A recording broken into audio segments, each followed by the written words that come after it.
façon concrète, le bilan de la lutte contre le paludisme en Côte d'Ivoire, pour faire un bilan, il faut dire d'abord qu'est-ce qui est fait.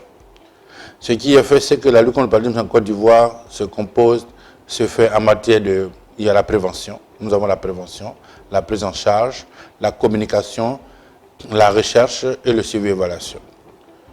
Et pour la lutte contre le paludisme en Côte d'Ivoire, nous avons un plan stratégique qui est la boussole. Sur cette boussole, sur laquelle toute la population, mais tous les intervenants se basent pour intervenir dans la lutte contre le paludisme en Côte d'Ivoire.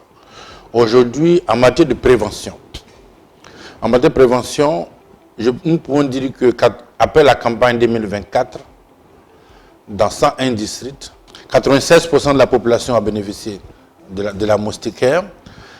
Aujourd'hui, le taux d'utilisation avec les chiffres qu'on a appelés l'EDS, nous sommes passés de 33% en 2012 à 68% de taux d'utilisation des moustiquaires en 2021. Mais ce taux d'utilisation est important dans les communautés rurales. Comme nous pouvons aller jusqu'à 75% de l'utilisation des moustiquaires. Mais nous avons des problèmes dans les grandes agglomérations telles que Abidjan et Bouaké, où le taux d'utilisation des moustiquaires est faible.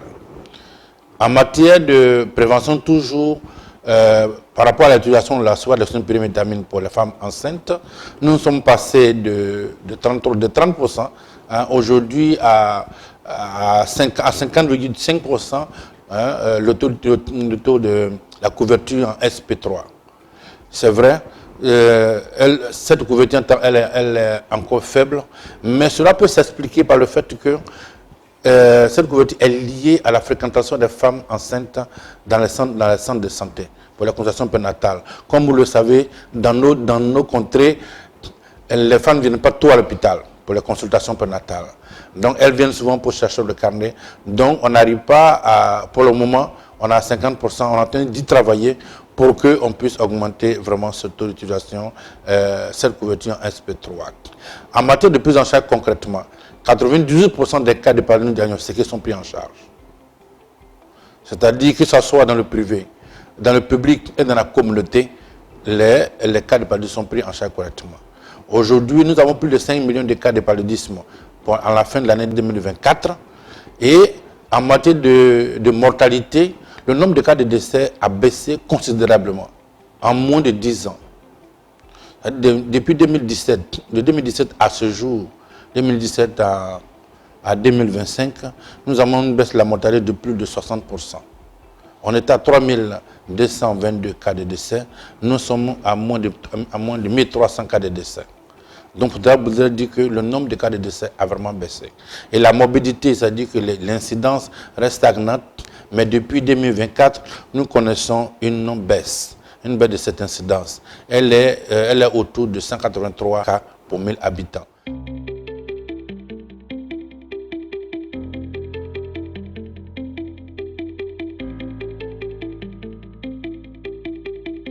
Les interventions qui sont mises en œuvre, comme on m'a parlé de quelles sont les principales stratégies mises en œuvre, la stratégie que nous, en dehors de la prévention, de la prise en charge, de la communication pour le changement de comportement et la recherche et le suivi évaluation, il y a des interventions à haut impact qui sont ce qu'on appelle la chimioprévention du paludisme saisonnier. On appelle CPS, que pour le moment, en année 2024, on a fait seulement dans les deux districts de Dougou et d'Abakala. La CPS nous a permis de protéger près de 58 000 enfants dans les deux districts. Mais cette intervention va se faire dans 15 districts au cours de l'année 2025. Et nous avons aussi la chimioprévention du paludisme saisonnier. Donc, le paludisme pérenne, en ce moment, c'est-à-dire ça, c'est pour les enfants de 3 à 18 mois. Et ça nous a permis de protéger aussi les enfants qui sont dans les districts sanitaires d'Abengoro, de Boaflé et de Djéné, qui nous a permis de protéger près de 152 000 enfants. Donc vraiment, c'est important, ces deux stratégies. Mais la stratégie qui est importante, qui nous permet de réduire le nombre de cas de décès, c'est ce qu'on appelle les consultations en stratégie avancée et l'ASCCM. L'ASCCM, nous avons développé, on a plus de 15 000 ASC dans les centres de santé, 15 000 ASC qui sont situés à plus de 5 km d'un centre de santé. Donc, mesdames, messieurs, aujourd'hui, nous avons plus de 500 villages dans lesquels se trouvent les ASC qui protègent, qui prennent en charge les enfants de moins de 5 ans et les femmes enceintes. Et donc cela nous permet de réduire le nombre de cas de paludisme grave. Donc c'est une des stratégies qui est importante et qui touche directement les populations. Mais en dehors de ça, les districts organisent aussi des stratégies avancées pour aller encore vers ces populations, pour prendre en charge les femmes enceintes et les enfants de moins de 5 ans.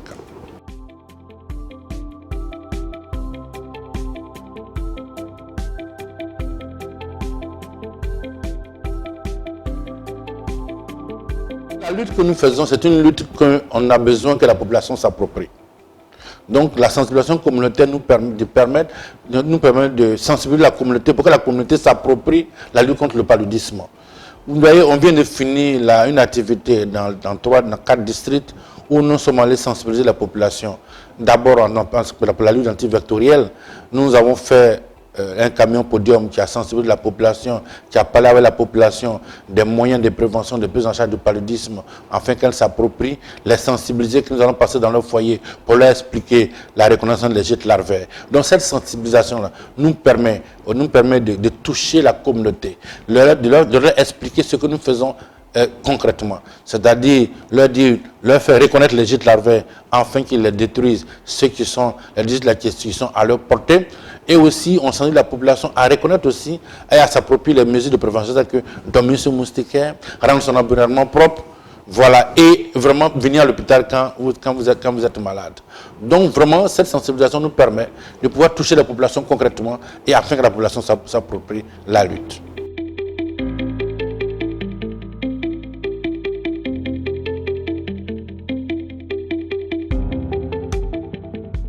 Les défis auxquels nous sommes confrontés sont sont énormes. Les majeurs, je pourrais dire, d'abord l'utilisation des moustiquaires.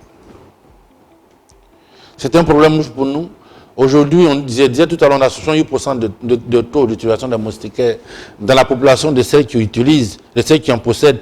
Mais notre objectif, c'est que 80% des foyers ou des ménages, des personnes qui ont possèdent les moustiquaires, que 80% puissent l'utiliser. Cela va nous permettre de couvrir, parce que vous savez, utiliser les moustiquaires, si 80% de la population utilise la moustiquaire, cela nous permet de réduire de plus de 15% le taux de morbidité l'année qui suit, et 10 et 5%.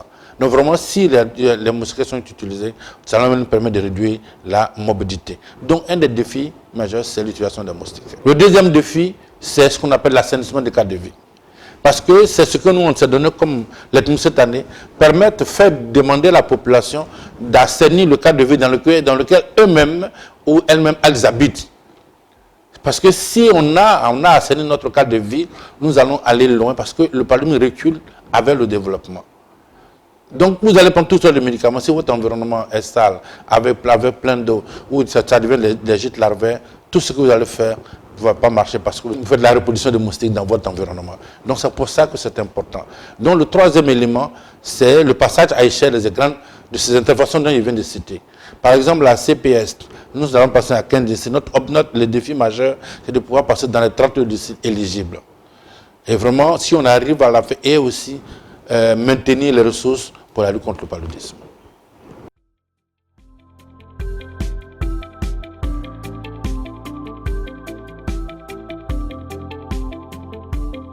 Il faut dire que les moustiquaires que nous utilisons aujourd'hui sont efficaces là où elles sont distribuées. Pour le commun de mortels, je pourrais expliquer qu'à un moment donné, nous nous sommes rendus compte que la résistance des vecteurs aux insecticides avait augmenté dans les différents districts. Donc nous avons fait des études. Et cela nous a montré qu'en 2021, on avait 26% des districts étaient résistants aux moustiquaires standards. Donc nous avons fait cette première campagne stratifiée avec 26 districts qui ont bénéficié des moustiquaires de seconde génération. En 2023-2024, quand nous avons repris cette analyse entomologique, on s'est rendu compte que plus de 80% des districts sanitaires sont devenus résistants aux vecteurs aux insecticides. Donc ce sont des moustiquaires de seconde génération qui ont été payés dans 80% des districts. Et ces moustiquaires sont efficaces, et vraiment efficaces. Donc à ce jour-là, les moustiquaires ne sont pas distribués de façon comme ça, sont distribués en fonction de la sensibilité, en fonction de la sensibilité du vecteur. Donc à ce jour-là, les moustiquaires qui sont distribués à Korogo, à Bengourou, à Niblikro, sont totalement différents des moustiquaires, sont des moustiquaires différents. Parce que les moustiquaires qui sont donnés à Korogo sont efficaces à Korogo. Ceux qui sont dans à Bengourou sont efficaces à Bengourou.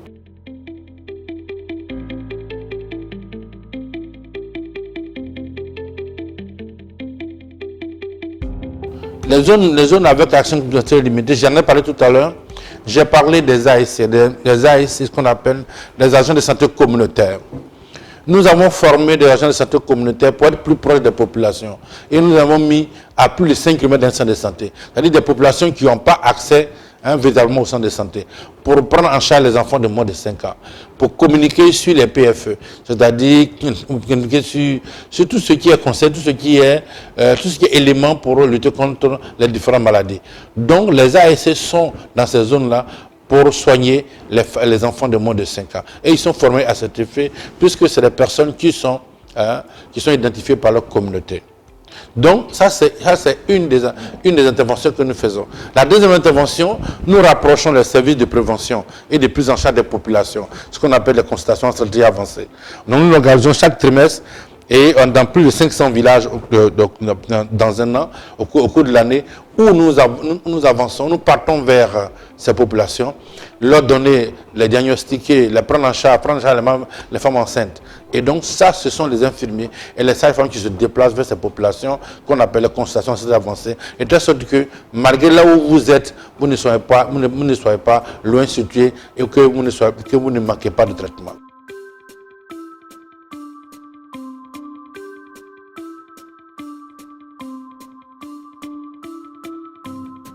Il faut dire que les partenaires aident beaucoup la lutte contre le paludisme. Il faut dire qu'à 60% de nos interventions sur le terrain sont soutenues par Fonds mondial.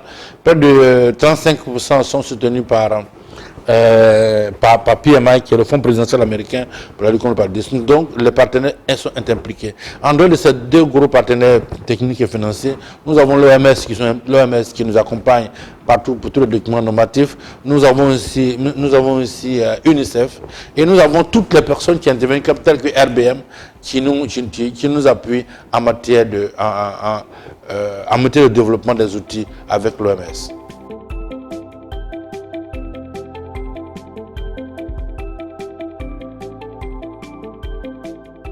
Les populations vulnérables en Côte d'Ivoire, dans le cas de la lutte contre le paludisme, ce sont les enfants et les femmes enceintes. Donc les enfants et les femmes enceintes ont une intervention particulière. Je viens de dire les enfants de moins de 5 ans qui sont situés à plus de 5 km de santé, qui n'ont pas accès aux centres de santé là, nous avons mis des ASC pour s'en occuper. Les femmes enceintes aussi, elles sont prises en charge, non seulement pendant les consultations prénatales, on leur donne la moustiquaire, on leur donne la SP et on les suit jusqu'à ce qu'elles arrivent à l'accouchement. Parce que c'est une des populations vulnérables. De telle sorte que pour qu'elles puissent être protégées contre le paludisme et avoir un beau bébé.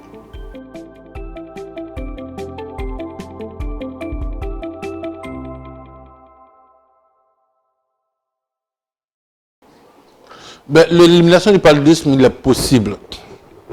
Il est possible. La Côte d'Ivoire a innové.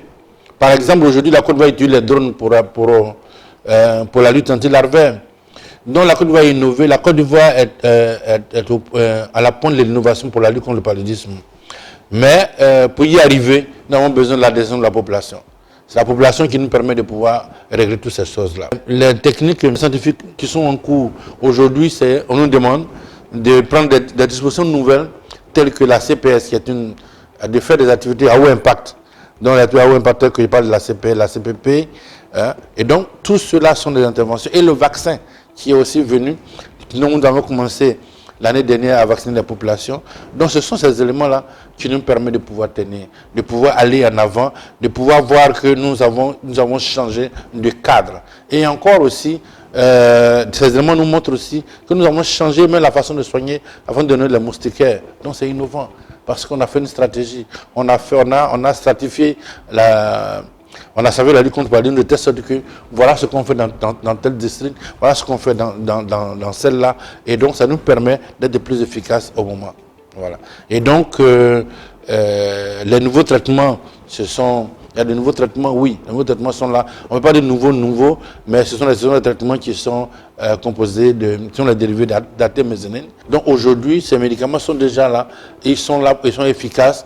Et chaque année, chaque 2 ans, on analyse ces médicaments pour voir si ces médicaments demeurent efficaces. Jusqu'à ce jour, ces médicaments sont efficaces.